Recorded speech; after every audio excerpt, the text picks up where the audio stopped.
ఈ రాష్ట్రాన్ని స్వచ్ఛాంధ్ర స్వర్ణాంధ్ర చేస్తానంటున్నాడు. స్వచ్ఛాంధ్ర స్వర్ణాంధ్ర కాదు, అప్పుల ఆంధ్ర, అరాచకపు ఆంధ్ర, అవినీతి ఆంధ్ర, అలాగే అబద్ధాల ఆంధ్రగా మార్చేశాడు. కానీ ఎక్కడా కూడా స్వచ్ఛాంధ్ర కానీ స్వర్ణాంధ్ర చేసే దిశగా ఆయన ఈ రోజు వరకు కూడా పని చేయలేదు. అండ్ ముఖ్యంగా నగిరిలో వీళ్ళు ఒక కార్యక్రమం పెట్టారు.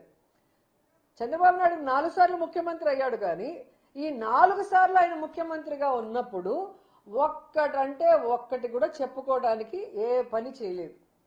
అందుకే ఏం చేస్తారు, ఆ మీటింగ్కి ఎదురుగా ఉన్న హాస్పిటల్ని పేషెంట్లను కూడా బయటికి తరిమేసి క్లీనింగ్ చేశారు. అక్కడ వచ్చి ఆయన చెత్త ఊడుస్తాడని.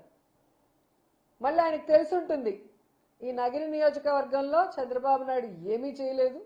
వాళ్ళు ఎక్కడైతే కార్యక్రమం పెట్టారో 100 బెడెడ్ హాస్పిటల్, అది రాజశేఖర రెడ్డి గారి హయాంలో పునాది వేసుకుంది.